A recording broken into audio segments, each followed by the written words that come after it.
Welcome back to the podcast, Season 2, with your hosts, Andrew and Josh. Today, we're going to be talking about an array of things. I love that you're just like, yes, factual. Yeah. Yes. Yeah. Here at the Home Studio Hangout podcast. That's amazing. Me and Josh got some fun stuff to talk about today because we were kind of having a conversation before we started recording. And it was about, he wanted to talk about some session prepping. And then we were kind of having another conversation about kind of some people who don't necessarily understand the work and effort and kind of the expectations that they have on like having a music career. I think a lot of the time it's artists that like don't understand this kind of work. I feel like I think it's everybody. You think it's everybody? It could be across the board. And I just think I just work around a lot of people that understand. I think that's my problem. And most of the time it's the artists that don't understand the work ethic. Yeah, well, I mean, I will say, shout out to like TikTok for making everybody think that they have what it takes to be famous. But like, I mean, that's true. So like, yeah, I mean, obviously like you see it a lot with the artists, but like, I think like, I don't know, we were just casually talking about this and then you're like, we should make this a podcast. So but what I was talking about is, I can't remember the actor that was talking about it, but he went to acting school and like he ended up in like Russia to like go see like their traditional theater. And there's like this playwright from Russia that's like their equivalent of like Shakespeare. Like he's the GOAT, you know what I mean? And so one of his big plays, like the general consensus of like what it's about is like the idea of like killing something so you could truly have it, right? And so he was talking about how like it's super popular amongst actors because like it's a crazy Russian thing, right? That's so Russian. It's like extremely Russian. Can't have this until I kill it. Yeah. I mean, that's... But it's a cool concept. I like the concept. I hate that you said that because now I hate the idea of it. No, I think the concept is really cool, and also when we're not talking about holds true. I think it holds true to like ideas that people have, right? Facts. Yeah, we're not talking about neighboring countries. Yeah, exactly. Or even countries in the Middle East. We're not talking about oil reserves or anything like that. We're talking about dreams, mainly dreams. Hopes and dreams. Yeah, we're so like the idea is basically like, you know, you're an actor and you're like, whoa, like I'm gonna be a movie star, and then you start doing it, and like your options are you could be like, okay, yeah, like this actually sucks, and I can keep doing it, and maybe one day it won't suck, or like I'm just not gonna do it because it sucks. And then you have the people where they kind of take a third route where they're like, oh, I'm an actor, but then they ignore the fact that it sucks and they never really do what it takes to get to the next level. And that's something that's like really kind of like, I remember hearing that and I was just kind of like I didn't really have any words because I was like, oh, that's kind of exactly how I feel. Yeah. Because like 100%. In music, like I feel like everybody like, you spend all the okay, like let's just put it this way, from the time I was 15 to like the time I was probably like 23, like I knew that I wanted to do music, but I didn't know how. And so like I started like learning what a DAW was when I was 15, and like it just kept like slowly building and building. So it got to a point where it's like, okay, cool. Like I want to be a songwriter.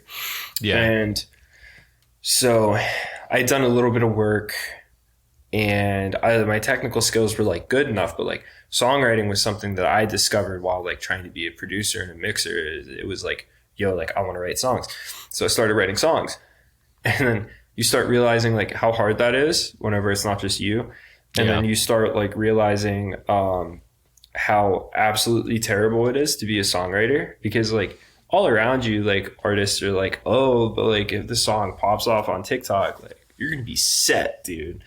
And it's like, that's cool until you find out that like the total amount of publishing paid out for 1 million streams is like $800, and it used to be less. And then that has to get split up amongst everybody. And then you have to pay taxes on it. And then before you know it, you need like, I think it's like 600 million streams in order to make $40,000. Or the artist doesn't care, or you find out that the artist doesn't care enough to actually do the work to make the song pop off. Yeah, and so it's like essentially like songwriters in this day and age, like they basically just like work for free, you know? And so like that was something that like it's all commission work basically. Yeah, and it's not good. You know?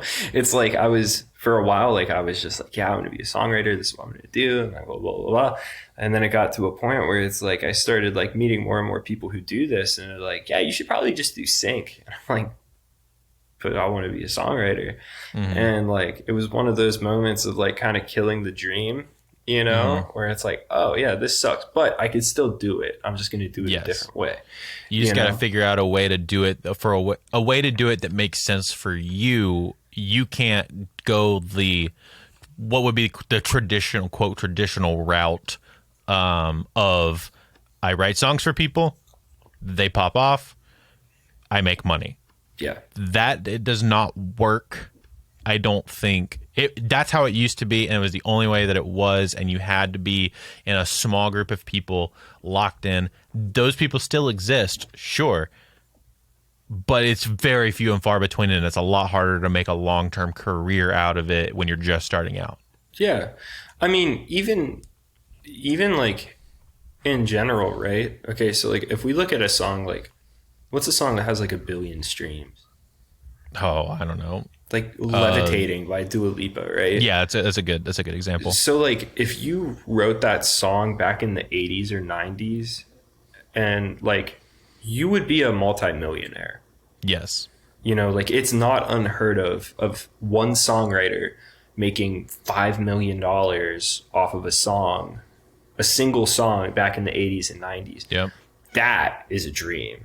Yeah. Thinking like, oh my God, like I could make $5 million by writing one song. Like that's insane. Now, of course, they have thousands of songs that nobody ever heard of because it was harder to get music out back then. Yeah. Right. So it was even harder to get in with artists. Like the internet didn't exist. Right. So it's like you had to move to LA, you had to move to Nashville. Then you had to like try to meet these people by climbing up the social ladder. And then once you climb up the social ladder, you have to climb up like essentially the professional ladder of being like, and yo, the I'm good enough. And getting in the songwriting cliques and all that kind of stuff. Yeah. Then like, you know, like then you get into the room and you find out that's the tip of the iceberg. And then you have to write, you know, arguably 1,000 good songs. I was about to say that. Yeah. Yeah, 1,000 good songs to get one that songs. might hit. And it might hit, you know? So it's like, okay, you know, like your odds let's now temper those expectations a little bit. Exactly. So it's like the odds now though are much higher, you know, of you writing a song that goes viral, you know. But the payout's so much less. But nobody wants to talk about how low the payout is, and nobody understands it. Like I'm in this one like songwriting group on Facebook, and I don't interact. I just lurk, and it might be like kind of shitty, but it's like I literally just scroll through it every once in a while, and it makes me feel better about myself. and then I get out of the group, you know, like that's kind of how I use Facebook anymore. It's like this morning, like I was like, man, like I don't want to go to the gym. I don't want to wake up, whatever. And then I saw like a WTAE post, which is a news network back home in Pittsburgh. And the comment sections are always like the most scum of humanity, just like vomiting through their words. And so like this kid like got accepted to like 28 colleges, right? And like that's a really cool story, dude. Shout out to that kid. He worked way harder than I ever did my entire life. Probably worked harder than I ever will. And I'm scrolling through the comments and it's just like awful, hateful things. And I was like, okay, cool. At least I'm not those people. Let's go to the gym. You know? Yeah. So like that's kind of what I do with that songwriter group is I'll just go through because like it's all these people who are like, yo, like I wrote a hit song, like can you get me in contact with a publisher so like we could get this song placed? And it's like that's not how it works, you know, like those people just haven't figured it out and like killed that dream yet because it's not like the good old days whenever like that was a possibility. You know, you send a demo into a publisher and then they hear it like, oh, this song can be a hit. Let's like figure it out. You know, let's like, shop it. Yeah. Yeah. Like that kind of stuff really doesn't. You gotta, well, nowadays, I think Josh Landier was talking about this online. It's like nowadays, in order for a song to even get the green light, the chorus has to blow up on TikTok. Yeah. Like I mean, you have to, huh? We've seen that with Friends. Yeah, 100%. You know who has a great bit on this is he's talked about it multiple times is Gino the Ghost. He like started out as like a ghostwriter and then he's hilarious because I guess he was also like in the acting world or like trying to be an actor, then he became a ghostwriter. Gotcha. And so like I followed him because like he's just hilarious, and then I found out he's written a bunch of songs with cool artists. I was like, oh, this dude's sick. Well, he started like really speaking out against like how low payouts are. Yeah. And just how ridiculous it is being a songwriter right now. He had this one TikTok that he made where it's like point of view, you're a songwriter in 2022, and it's him ripping off all these nursery rhymes and like saying ridiculous lyrics. Yeah. And then he like started up a podcast, which we should probably link in the description. Yeah. Because I really want to listen to it. And he was talking about that. He's like, it's insane that every single time I'm booked for a session, they're like, yeah, we need something that's going to pop on TikTok. And so now you have like thousands of songwriters that are all sitting in rooms figuring out what songs are going to work on TikTok instead of figuring out what songs are going to connect with people. Like, yeah, what songs are dope. Like Adele doesn't think about what's going to hit on TikTok.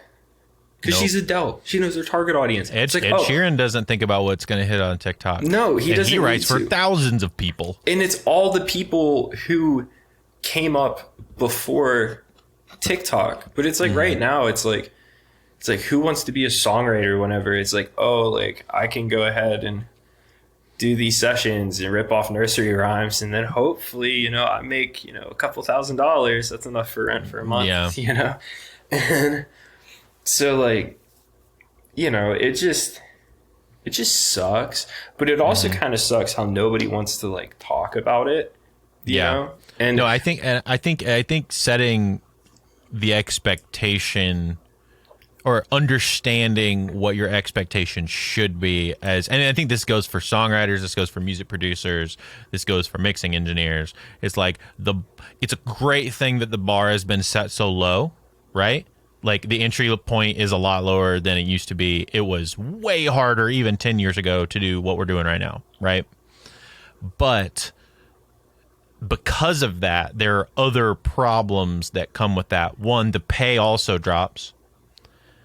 Number two, there are way more people doing it. So the likelihood of something popping is like a lot less as far as like, it feels more it's a lot more formulaic. Like that's why everything feels so kind of stagnant right now.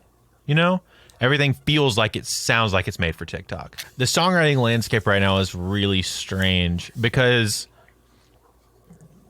people. So I was talking to somebody, and he was like, "There's like a couple keys to like a song, right? It's like a phrase that pays is what he calls it." Which is pretty cool. So it's like, I will always love you. That's a phrase that pays, right? It's like something that people can understand regardless of where they're from, what language they understand, as long as they can, you know, they understand the sentiment, right? That translates across that. Nostalgia is one of those in something in some form or fashion, whether it's like this either sounds familiar or feels familiar from a production standpoint. And then I think the other thing was like some sort of childlike wonder about it, right? Which is not a bad thing. It can be like a good thing. Some kind of naivety about it is like, that's cool. That translates generally as feeling very, very real to a lot of people. A simpleness about something. The problem is people get really hung up on numbers like 2 and 3. They get hung up on the nostalgia aspect or the childlike wonder aspect of a thing, and it never gets to like the fourth one, which is like saying something meaningful, and then everything like coming together from a production standpoint. Yeah. And dude, it's almost kind of funny because like I was watching this documentary on like the history of pop music, right? It's on Netflix. It's like a series. What's it called? Really cool. It's literally called like the history of pop music. Oh, sick. I'll have to check it out. Yeah, it's actually really dope because they did a whole episode on like the Max Martin camp, and that was cool. I bet that was really like, cool. Really, really cool. That was also a very cool pocket in time where he was just like knocking here's down the deal. number ones. They don't even really talk about him that much because it was all about the guy that he came up under. And like the dude like tragically passed away from cancer like pretty young. Let me see if I could find it. Is it Pop? Yes. Deniz. Yeah, that's him. So like he like started that studio. Pop, yeah.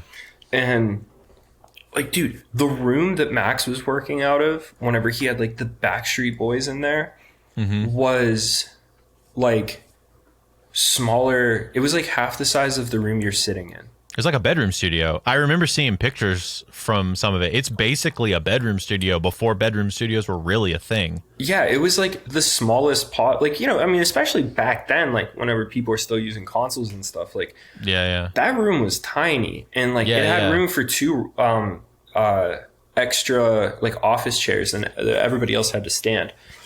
And it kind of looked like Kanye's in in his documentary when he had like his little console and then like his beat station in his like bedroom basically in Chicago. And so like they were talking about how like, you know, like I Want It That Way. They were like, our English isn't the best, right? So like we were mostly focusing on just like melody, and then like as long as the lyrics are something that make people like think, then like it has hit potential. And like that was really interesting because I Want It That Way means something different to everybody. Yeah. You know? But that's that phrase that pays, right? That's that thing that's like it can mean everybody finds their own meaning in that. And like, but it's good enough to play in a general population and everybody gets it. Everybody understands what that phrase means, regardless of whether it means a different thing to everybody else. Yeah, exactly. And so like that was just like really, really cool, you know, because like also like their technical abilities like weren't anything stellar, you know. It's like those productions were very, very good for that time, you know, and they definitely have like a sound to them for sure. But it's also like it's not like it passes the listening modern test. Like it still hits like it's for not what like, it is. Yeah, but like, what I'm trying to say is it's not like they were sitting there being like, oh, is that kick phase line to the sub, and like, you know, like it's like they didn't care. They just wanted it to hit, you know. And but lyrically, it also kind of transcends time a little bit too, because they weren't. This is an issue I think that a lot of these people are going to find with the TikTok famous songs is like a lot of those songs are pretty of the time, right? I feel like in the 90s and like early 2000s, like they were writing songs. Obviously there was some songs of the time for sure, but a song like I Want It That Way is much more like time transcendent. Yeah. And I feel like we get a lot less of those today. Yeah, I agree. And I don't know. It's just like, I mean, like kind of going back near the topic, it's just like it's just a weird time to be a songwriter. I bet it really is. And I think all it comes down to is like people just need to get back into the mindset of like, okay, like if you start small and you grow slowly, you're going to have a really long career that's sustainable, you know? But like, dude, like remember whenever it would have been like the summer of 2020 like whenever like a bunch of hip hop artists, not hip hop, but like the like sort of hip hop, but like also sort of pop music was Like bedroom pop kind of stuff. like Arizona Zervis and like Oh yeah, yeah, Trevor yeah. Daniel and stuff like that. Yeah, I consider that like bedroom pop. Like those dudes like popped off, right? And it's like now like they're all running into issues because they weren't able to retain their fan base. And it's like that's scary. Yeah, that's terrifying. And it's like, dude, like Trevor will never have to work a day again. Like Arizona will never have to work a day again. You know, like they made so much money. Yeah, off in of, that like year span of time. Basically. Yeah, like off of like Roxanne and then Falling. Like they'll never have to work again. But it's like I don't know, like if you really want to keep doing music, like that's like a weird position to be in. Yeah. You know, signing a huge deal off of one song and then not able to recreate that success again. That's scary. You know, and that's pressure that everybody feels, you know, even people like Adele and Post Malone and, you know, Louis Capaldi, like they all feel that pressure too, you know. And so they're the type of people who could sell out an arena at a moment's notice. Yeah. And like, I think Louis Capaldi even talks about a lot of this kind of stuff where it's like he hates most of what he writes, even some of the stuff that gets released. He hates a lot of it. He literally spent 2 years making his album, and it was like super stressful for him. Yeah. And but that album also slaps. Yeah, and it does slap because he cares about it, you know. Yeah. And it also, I would say, he is a really good example of somebody writing timeless music. Yeah. Or attempting to write timeless music. You know who's a great example of like great artistry combined with like viral appeal is Doja Cat. You're right. You know, like I think that like remember when Get Into It dropped and it was like everywhere. That's like a great example. Like that song is just like fun, but then you listen to that album and like that album is phenomenal front to back. Yeah, that album's so good. It's one of my favorite albums. And the Her record, everything on it is just so good. And like she's also like a true artist though. Like you could have her sing anything and like she'll make you believe it, you know. 100%. No, I think she's really good at towing the line of like the modern virality kind of scene and like I'm trying to write songs that are going to last for the next at least 20 to 25 years kind of thing. Post Malone is another artist like that. Like he could sing anything and convince you, you know. Yeah, that's true. Yeah. No, he does. I think he does a really good job of that. I think he had his early on, I think he did what like Arizona and Trevor couldn't do, which is he popped off on like two songs basically and got his deal, but where they never went to that next level of like, all right, I'm gonna like try to write songs that are timeless along with the virality. Posty did. He like really went next level with some. I think Congratulations is a song that will live for a long time. I don't know if that's just because it's us and like that whole album's really nostalgic to me, but I was just talking about that with everybody about how like Post Malone's albums are like next level.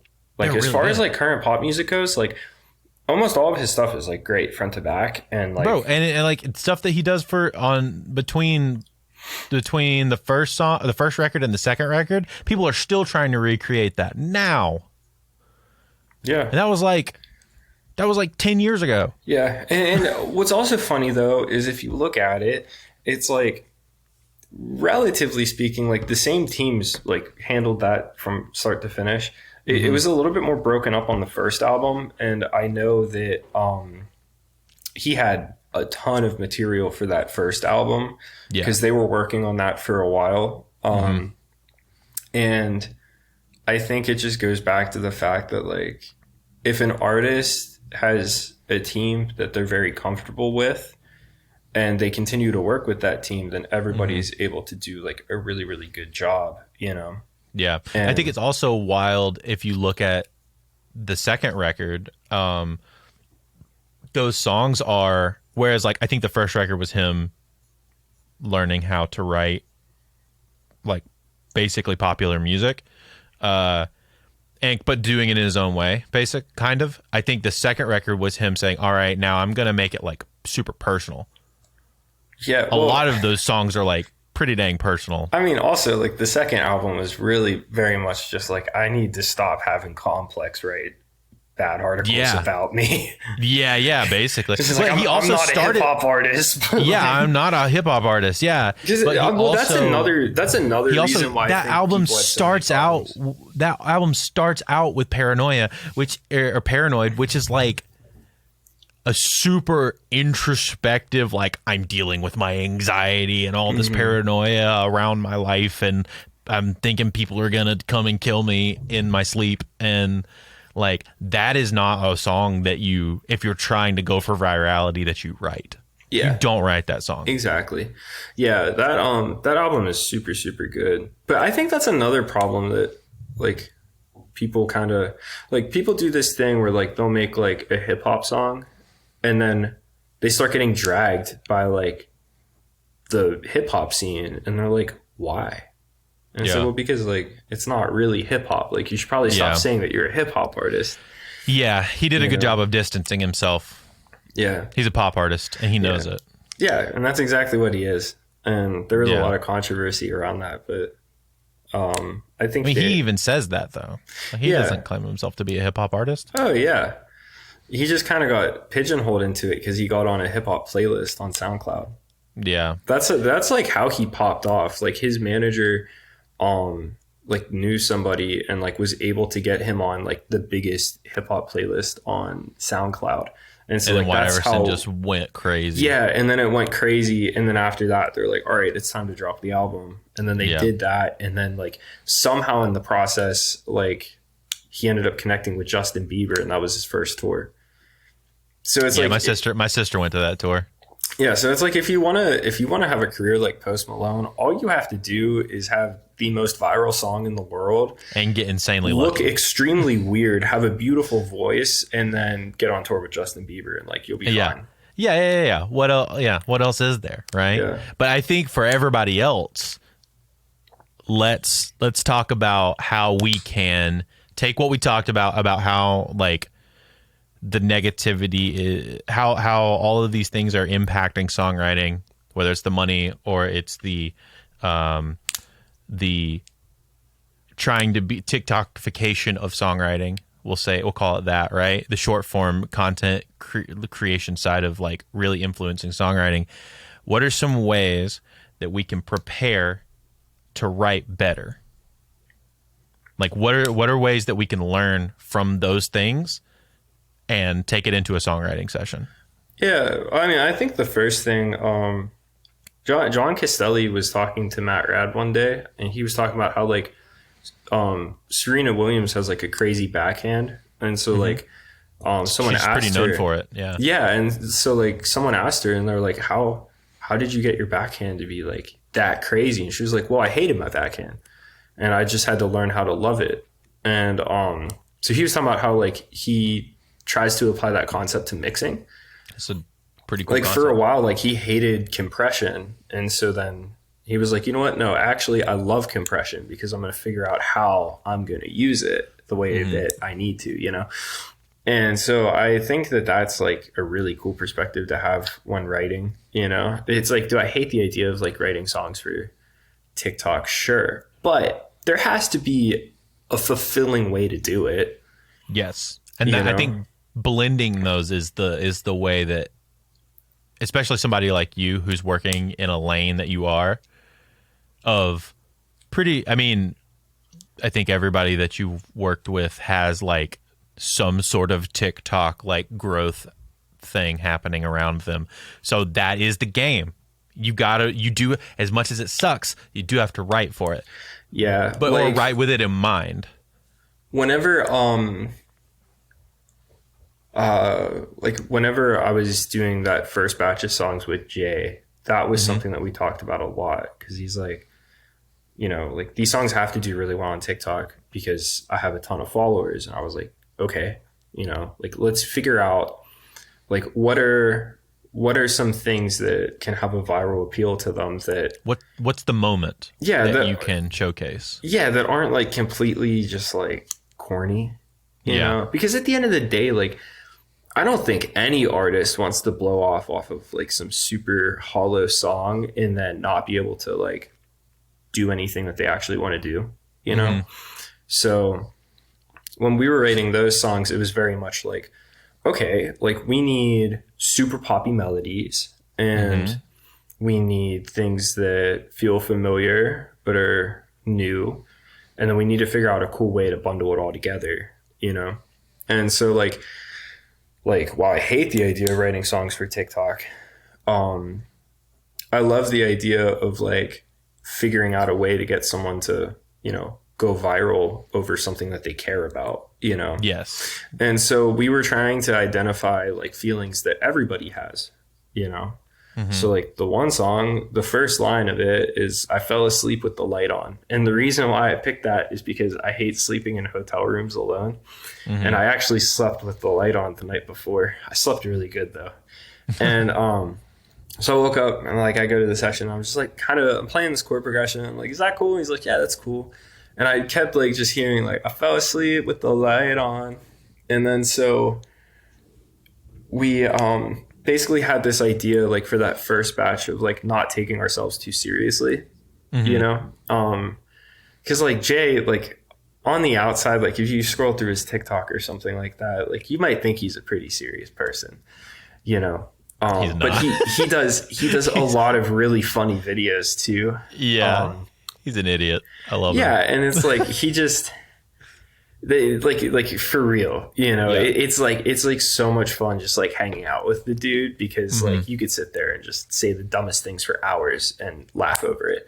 Yeah. And so it was like, how can we take this feeling that everybody, you know, relates to and then turn it into something that also has like kind of a funny spin on it. And so we decided like we were going to do these verses where it's almost like he's flexing about a bunch of dumb stuff. That's awesome. You know, flip the idea of a flex verse. Yeah. You know, it's like I have this line where like it was so funny because like I'm writing this. I'm like, this is hilarious, but I don't know if he's going to want to sing it. And like he started reading the lyrics and hearing it. And then like he started adding stuff in and we were going back and forth. And it was like just so much fun, you know, to like kind of figure out a way where it's like if somebody saw this, they'd be like, okay, what's going on with this? Because obviously this guy isn't taking himself seriously. Yeah. You know, but like this is like a pop song disguised, you know, as like this, you know, a joke song, scene kid rock song. Yeah. You know, and but it also does something that I feel like he also struggles with sometimes, and I think a lot of artists struggle with sometimes, which is being too serious on the front and like not injecting enough of their personality into the songs. You know what I mean? I feel like what you did is kind of took the essence of him and said, all right, we're going to do the verses like this because you're a big goober and you like making jokes. So we're going to make like kind of a joke verse, but not really a joke verse. We're just going to make it funny from our perspective, but it sounds dope and it hits hard. And if you don't look too far into it, it just sounds like a cool verse. Dude, I literally got him to say, grab the Kodak. It's a moment. If you catch me outside, you should mint that. And we were just laughing over how absolutely ridiculous that statement is. You know, like you picture him like pulling up in like an all black SUV and like he like airs out and he's walking up and he's like, oh my God, we should turn him into an NFT. Like that is such a funny concept. That's so funny. You know? Yeah. And especially if you just look at him. Yeah, exactly. Like we had another song that we did where the end of the pre-chorus is talking about how like we would show up to your party and drink all of your liquor and then call a Lyft to leave. You know, and I was just like, what if we said something like that? And he's like, but I've done that. He's like, that's me, bro. Like, you don't get it. Okay, like that's my life, bro. You're just did somebody tell you that I did that? Yeah, exactly. So it's like it's cool, like being able to sit down and like have fun with it, because it's like we have no clue if these songs are gonna work. Like they all might flop. Yeah. But even if they flop, at least we're able to say, you know what, we sat down and we tried to figure out a way to go viral in our own way instead of just ripping off of a nursery rhyme. You know? And I think that is huge. That approach is massive. It's how can we, I've heard a couple people talk about it this way too. It's like, how can we understand and accept that the way that, you know, the TikTok and YouTube short and Instagram reels way of the world is just a part of the music industry at this point. That's how it is. You just have to accept it. And whether you like it or not, doesn't matter. Music industry is moving on without you, right? Mm-hmm. So if we accept that, and then we say, but we don't accept that we have to play by the formulaic nature of it. We want to write what we want to write with it, keeping in mind the fact that we have to make moments in this song that can be applied to those platforms. Yeah. I think that's a box in which to work that just makes me more creative. And there's like two ways like that we see songs go viral on TikTok, right? Like we have the one where it's like it's like a sound that people use and it turns into like a meme, right? Yeah. God, I feel so old talking about this. Because like everybody knows what I'm talking about, but like it's hard to put that into words without sounding like, you know, over explaining it. But I think you just applied for AARP benefits. But like, you know, like you have like the actual like trend song, you know? Yeah. Those are the ones that are like insufferable. All right. Yes. And we're going to try to avoid that. Generally then you have speaking, the other ones like whenever like Jayden, like Teddy Swims, whenever he has something go viral on TikTok, it's like him performing the song. Yeah. But the reason why that works, people reacting to it a lot of the time. But the reason why that works is because he is a phenomenal vocalist. He's a phenomenal artist, and the songs are all phenomenal. Also, his look versus his voice, like the juxtaposition of that is very like it's very keen for reaction. Thing. Yeah, it's the Post Malone effect. Like you see Post Malone, you hear him sing, and you're like, oh, I wasn't expecting that. And then you see Teddy, and you hear him sing, and you're like, oh, I wasn't expecting that. So especially with a name like Teddy Swims, also it just kind of like feeds into that idea. Yeah, people like weird music now. You know? So like that's cool. It's like, you know, like Billie Eilish popped off because it's this, like, you know, she started off when she was in high school, and she's this super depressed high schooler with all of this sad looking stuff around her and very droopy and big clothes. And it's like, oh, like that's weird. Like that's kind of cool, you know? Yeah. So it's like whenever we were talking about it, it's like not everybody is going to have, you know, the Post Malone Teddy Swims effect. You know, very few people are going to be able to do that, but you might be able to do something where, you know, you can have a really good song that is weird enough that, you know, it makes people pay attention. So that was kind of our intention with it. He does a really good job of that. And I think he does a really good job while keeping his songs really, really good and doesn't sell himself short of the, trying to play to the algorithm, is Jake. JVKE, wrote Golden Hour.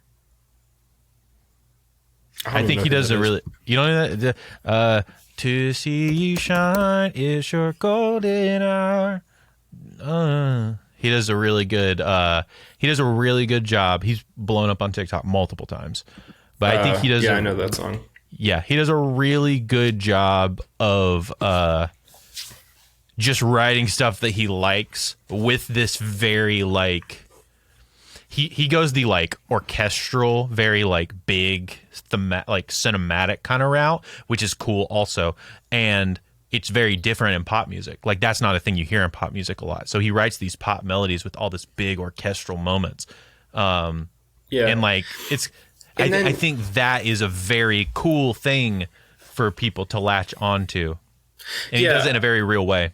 Yeah, for sure. And then like there's also like the whole other side of this too, where it's like you have like the whole like TikTok type of appeal, you know? Yeah. But then you also have playlist appeal, right? Yeah. So it's like the only time that like you see those songs like playlisting is on like the internet people playlist, you know? Yeah. And then like I still But you think don't see them as much on like people's personal playlists either, because it's not songs that they want to listen to a lot. Right. And so it's like I think like there's still like this huge emphasis on playlisting. And I think that like I mean, okay, I am not a music expert. I'm not an A&R. I don't work at a label. I don't get to analyze this stuff. I don't understand it. But what I do know is that us viewing it from the outside in on the production side. Is that like playlisting is extremely important. And I think so many people are focused on going viral on TikTok that they forget that like the things that you do outside of the music greatly impact whether or not you're going to be on a good Spotify playlist. 100%. Like, Spotify cares about your social media presence. Like they take all that stuff into account whenever they're putting you onto a playlist. So like go back to like, you know, figuring out your entire brand and you know, making sure that your songs fit that brand. And then whenever you say, hey, look, Spotify and Apple Music, I have songs that I want on a playlist, then they're able to look at this, be like, oh, this person takes themselves seriously. Yeah. And then you could get onto better playlists. You know, that is something that's constantly talked about with you know, Justin's stuff. The guys at version 3 are very in tune with all that because that's kind of like what they specialize in is playlisting. Yeah. And I think that that's something that everybody should be like trying for first and foremost. You know, once you're 100%. Like playlisting like consistently and all that stuff, like the more listeners that you have and the more fans that you have, the more likely you are that like a bunch of people are going to share your song and then it's going to go viral on TikTok. You know? But I just don't think it's like especially if you're like an independent artist, like having like one song pop off on TikTok and then building a career out of it is going to be extremely hard if you don't have like a team, you know? 100. I think that approach is, I think playlisting is good if everything else is already there, but that does not need to be the focus up front, right? Mm-hmm. I think what people care for and what every A&R and what every playlist like a curator cares about right now is, do you have an audience and are they are they caring about you? Are they caring about your stuff? Like, what do those numbers look like? That's what they care about right now. And because also like if you think about it, right, like you don't it's really less of a risk. You really don't get paid off of TikTok sounds. No. You know, so like it seems like the way that labels are looking at this stuff is like it's a market test. It's an engagement test. It's 100%. Like, do people want to listen to this song? 100%. You know, and I think that's just smart, you know? Yeah, it is. But it's like writing songs just to go viral on TikTok. That I don't know. I feel like that could be harmful to your entire career. 100%. You know? Well, I think then you're writing songs that one don't really fit a brand. You're just kind of like doing stuff, right, for the sake of trying to go viral. Like you said, brand consistency has to be there. Mm. So if you're trying to write songs just for TikTok, you're going to be going all on these other crazy ventures, and it doesn't make sense with your overall catalog. Then also, no one cares. Like, no one's buying into you because you're writing these like trendy TikTok sound like songs, and you're not writing stuff with any kind of substance. So no one cares about you. You're just that dude that they see on TikTok when they scroll sometimes. Yeah. That's, I think, so Josh had this problem for a long time. Landry, whenever he was, before he switched to Low Spirit, he when he was Sad Songs Only, he had this issue of, because everything he did was covers, it was harder for people to connect with him and his like himself, right? Then as when he started switching over to doing more of his own music and he did the Low Spirit transition, like he already had the numbers built up and that was really good. It helped him launch the Low Spirit stuff really, really, really well. And he did it really strategically.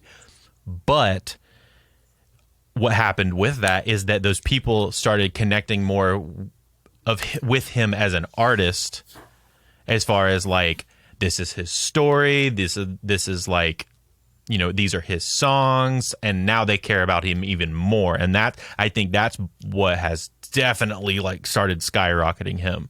Mm-hmm.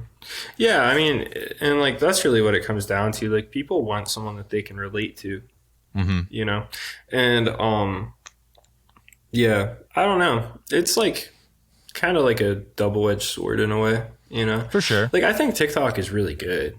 You know, like yeah. People that otherwise would never have a career in music can have a career in music over it. 100%. I think it's great for everybody across the board. There are people that have gotten huge careers in movies and acting and like in music production, songwriting. Russ has kind of built a whole label off of just doing stuff off of TikTok. Yeah, which is super cool. And it's like I don't know, like I just don't think that you know, I mean, to be fair though, it's like even without TikTok, like we would still have the whole like the higher levels, like the radio thing would still be, which is very similar. It's very similar, just less accessible.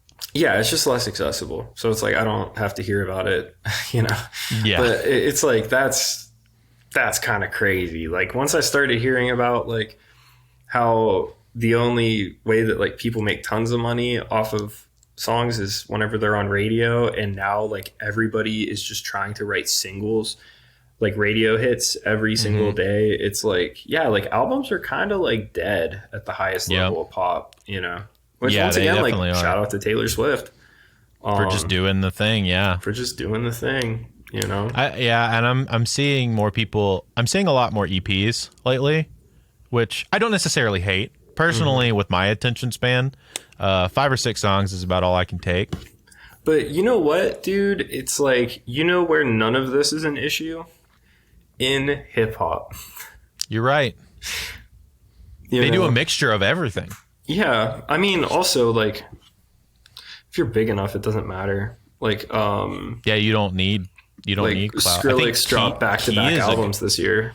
Key is a good example of that, where he just like drops, or like Freddie Gibbs, right? It's like they don't have mainstream appeal at all, but they have huge fan bases and they just drop records, bro. Yeah. Or like probably like my favorite artist, JPEG Mafia is another good example of that too. That's like probably not like the biggest artist in the world is Don Toliver. Yeah. And like actually that's a great example of how TikTok is actually helpful. Like Lemonade was everywhere on TikTok. You know, and then I think he had another one blow up on TikTok too. After Party. Because the capybaras. Yeah. That song was old whenever it popped, though. I know, but that's crazy to think about, right? It's a song. That's a song that had been out for a long time, pre Lemonade, right? Yeah. But that song got new life. I think that's another thing that people don't think about, is that this new stuff is a way to breathe new life into old songs. Like you can just start making content with songs you already have. Yeah. And it'll just like, you don't know if a song's going to pop off or not. Dude, just find a really cool land animal that also swims. Yeah. And then just throw your best song on it. And like, there you go. Bam, there it is. But yeah, I mean, that's a whole slew of artists that like had a massive hit on TikTok and it translated to everywhere, you know? But that was also a serious song. Yeah. They didn't write that song because they wanted it to pop off on TikTok. They wrote that song because they wrote that song. Yeah, exactly. That song was written pre-TikTok, I think. Probably. Dude, what's funny about that song actually is So Dawn had recorded that hook, and it was for a different song. Oh, really? For Yeah, After Party? and then no, not After Party, Lemonade. Oh, for Lemonade. And then Taz got his hands on it and was like, we could do something with this. So then they like kind of like reproduced it and then brought in the features and like kind of just like did this whole thing just because there was like this one hook that wasn't being used. Yeah, so I thought it was and they were really like, "This cool. hook is sick." Yeah, that was really cool. I love that is like really that. cool. That's another cool example of like, don't throw away your songs. Like, write a bunch. Yeah, and be willing to hand stuff off to other people, right? So sometimes in songwriting sessions, like, keep everything. Write a song whether you hate it or not, and be willing to just like say, hey, here's a bunch of stuff. Some of it I don't like, some of it I do like, or some of it I'm kind of met on. Be willing to let people just like take pieces of your song and try to make it into something new, right? Yeah, then exactly. they might flip it into something like a Lemonade. Yeah, well, I think we were originally going to do like this whole podcast episode about session prepping. Yeah, but, which we kind of talked about a little bit as far as like mentally prepping. And then we just started talking about how annoying TikTok is. Which it can be. There are good TikTok and bads. is fire for cooking videos, bro. I just be looking at all the good eats. TikTok is fire for the anime memes. I'm not on the anime TikTok, I'm on anime. I'm on anime TikTok hardcore. Yeah, see, I only get like cute dog videos, and then I get cooking videos, and then I get like a lot of political stuff, and then that's whenever I close the app because I'm like, I can't. Like, I just watched like the most fire steak I've ever seen like being made, and then like you're just gonna throw like these awful policies at me at 9 o'clock in the morning. Like, I don't think Get so. out of here. But yeah, like I don't know, like whenever like I know I'm gonna be working with a certain artist, I just like kind of make like a bunch of like song starters, you know? Sometimes like if I feel inclined to, or if I have an idea, like I'll record like a hook or a verse or something like that, maybe use that as a starting point. But like it never hurts to just like have stuff like stockpiled, you know? I mean, yesterday, like we were gonna track vocals, and then like the schedule didn't work out, so like me and Lee were just like, whatever, let's just go back to the studio and write. And so that's what we did. And I was like, oh yeah, I was making this stuff. And I actually, one morning whenever I was at the church, there was this like old classical nylon guitar there. And I was like, oh, this thing is cool. And so I just like set up a voice note and I just started playing it. And I had this really cool section that I ended up turning into a loop, and I like made a whole beat out of it. And the idea was like, I was going to do like a Mike style, like almost like country, like kind of hip hop kind of song. Yeah. And so I played him this loop, and he's like, actually, this is really fire. Send me the loop. So I airdropped it to him. And then we like started writing and like producing around it. And then we ended up not even having the loop in the song. But it started a song. But the song happened just because I decided to pick up a guitar at 7 o'clock in the morning and like voice note me playing something on it. And so I'm trying to get more in tune with like the spontaneous creativity thing, because I feel like a lot of sessions are just so like highly calculated. It sucks the fun out of it. You know, it's like I hate like I admire Nick Mira for being able to make like super great parts just by like clicking in a piano roll. But I can't do that. It always sounds so calculated. Like I need to play something. And so I'm trying to get better about that, you know, just like, or if like, oh, there's a piano around, I'm just going to sit down and like mess around on it and like voice note the whole thing and for sure take it back and make a loop out of it. Yeah, I think doing that daily is kind of session prepping in a way, right? It's like stocking up on just ideas of random things, where it's progressions, where it's I use an app called Hum for a lot of my stuff. That's cool. It has like a tuner in it and stuff. So if I have a guitar, I can like quick check the tuning, make sure I'm in the right key, and then play some stuff or I can record like a voice note and like write out lyrics and stuff in it and keeps all the songs together. I really like it because if I'm anywhere and I just want to drop a voice note to myself, I just drop it in there, type out the lyrics and like I use the number system a lot. So I'll be like, I think it's these chords. So I'll like write out what I think the chords will be. And then, yeah, kind of do a mini chart, like a quick chart for it. So then when I get back, I'm like, what are some ideas that I've had throughout the week? And then I'll like track them out, see what happens. And I might like completely redo some of those, or I might hate them all. But I have like, I come with a ton of ideas to writing sessions. Like I have a writing session at the end of the month. I'm stockpiling some stuff for right now. Like I have like 7 different ideas just from the last 2 weeks. 30 Ableton sessions just for whenever Jay comes through. Yeah. And yeah, like I don't know, like I'm just trying to get better about that. I use like I still kind of hate Ableton, but I've been doing this thing where like Ableton is like the best like scratch pad ever made, you know, because it's really basically just like an instrument more than it is a DAW. Like just trying to like edit anything on Ableton sucks. Recording vocals in Ableton sucks. Doing any sort of production, like heavy production work in Ableton, I can't stand. It's just a massive I love it pain. So much, man.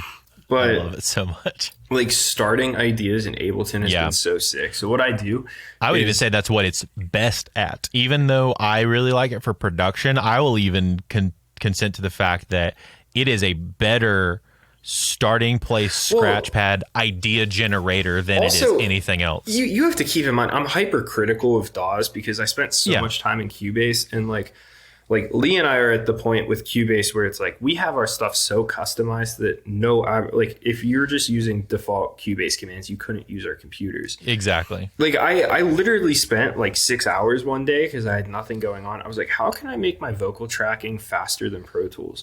And so I have hotkeys set up that choose where playback starts. So what I can do is like whenever I'm recording a vocal, that vocal, after it's been tracked, that is selected. So then I drag that vocal down to like verse or whatever. Yeah. I have 2 comp tracks that I use. And so like I'll drag it down to the comp track. So if we want to record that over again, I just press record and I start recording. If they say, hey, I want to listen to that, I don't even have to move my mouse to go to it. I press option space and it starts playback from my selected event. That way, or if it's like, oh yeah, that was the one, hit the next part, I just press option space and then I punch in and start recording. And then I also have a key command set up. I forget what it's called. It doesn't do what it's actually meant to do whenever it's on a vocal that's being recorded. But so whenever I'm punching in, like I don't use any of the punch commands. I just press record after hitting play.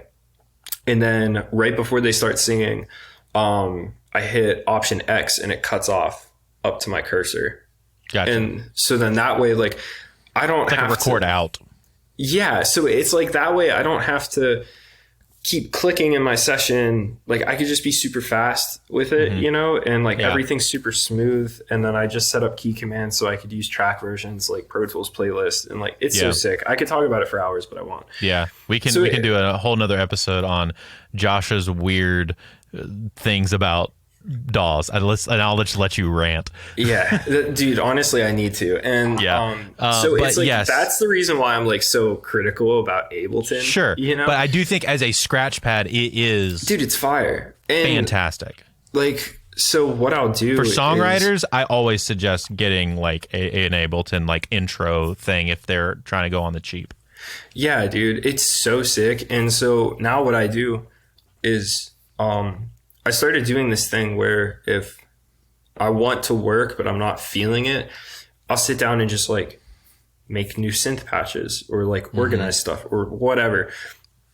So I've been making all kinds of drum samples and learning more about synthesis because I never learned anything about it before. And that's been cool. I actually heard Fred again. He was talking about the same thing. He's like, yeah, like whenever I want to work, but I'm not feeling creative, I just kind of like get my, stuff set up. So then that way next time I can come back even faster.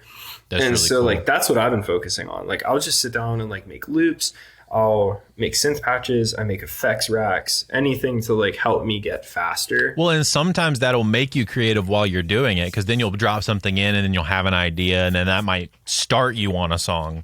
Yeah, Matty Healy said one time, he was like, a lot of people think creativity is like this muse that comes about, when really like creativity is like on the 6th hour of listening to the same piano, you finally have a cool idea. Yeah. And it's like, yeah, that's true, And so yeah, like, I don't know. I just try to like do whatever I can to have ideas ready and to like be really fast whenever I create them, because like at the end of the day, like the only goal in a session is to get a working demo.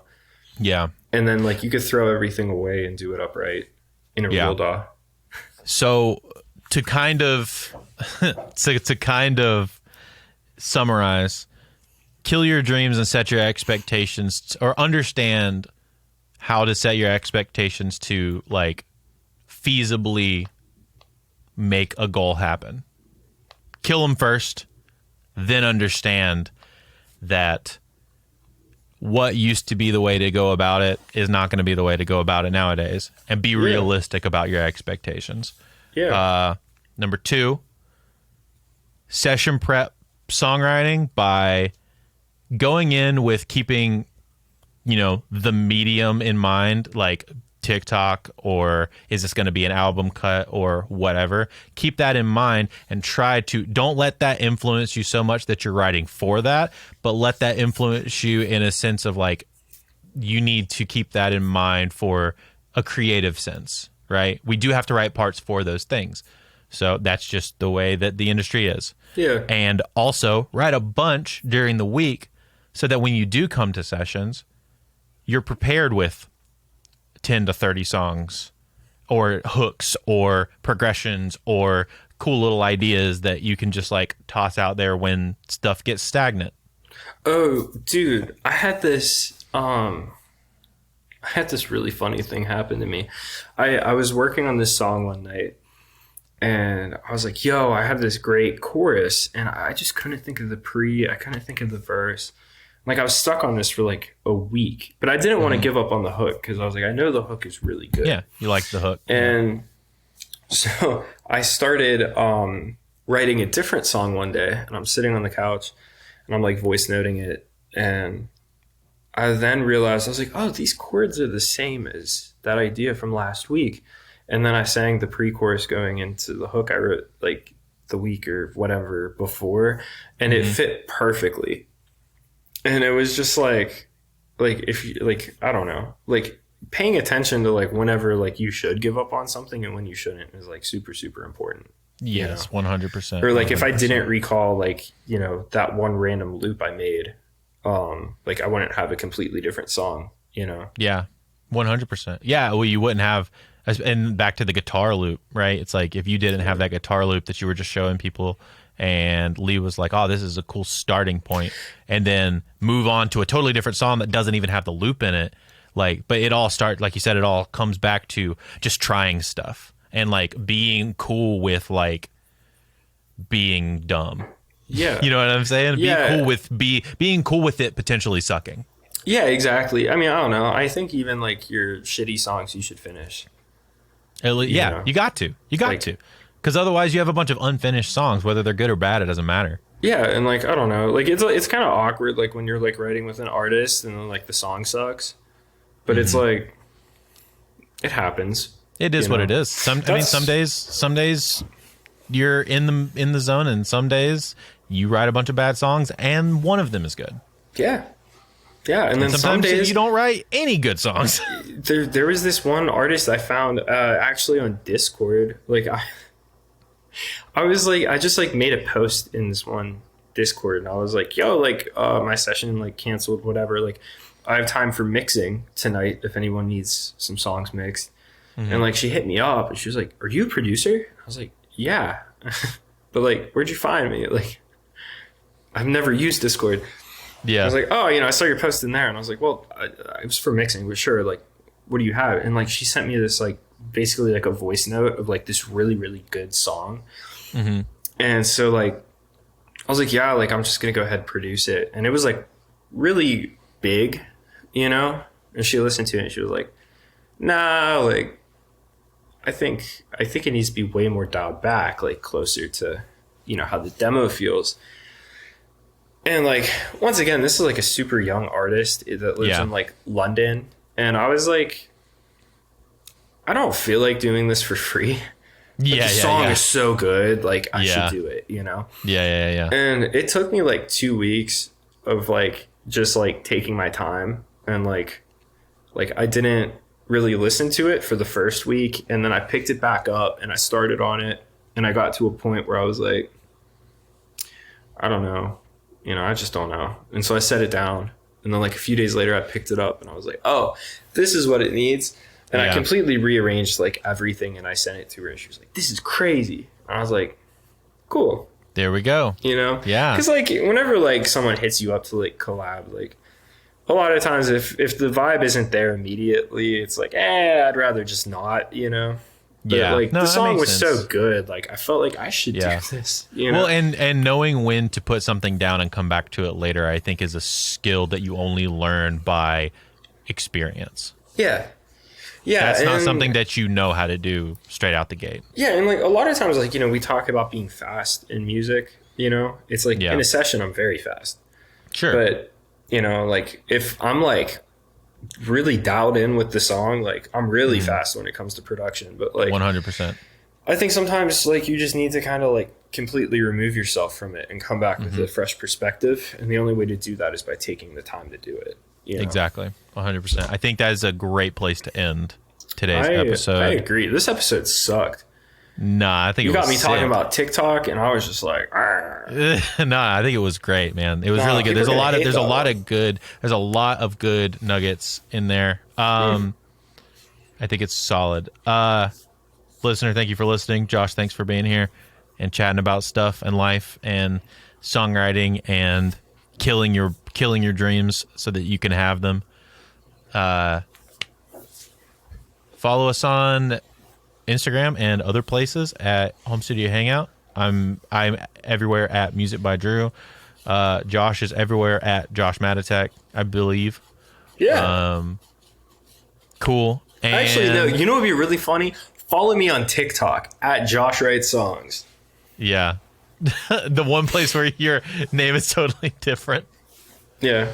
Well, like, you know, I don't just write songs, so I should probably change that. But I never changed it on TikTok. Yeah, that's probably a good point. But yeah, follow us in the places. Come tell us why our content sucks. I like that. Yeah. Thank you. We'll see you guys on the next one. Yeah.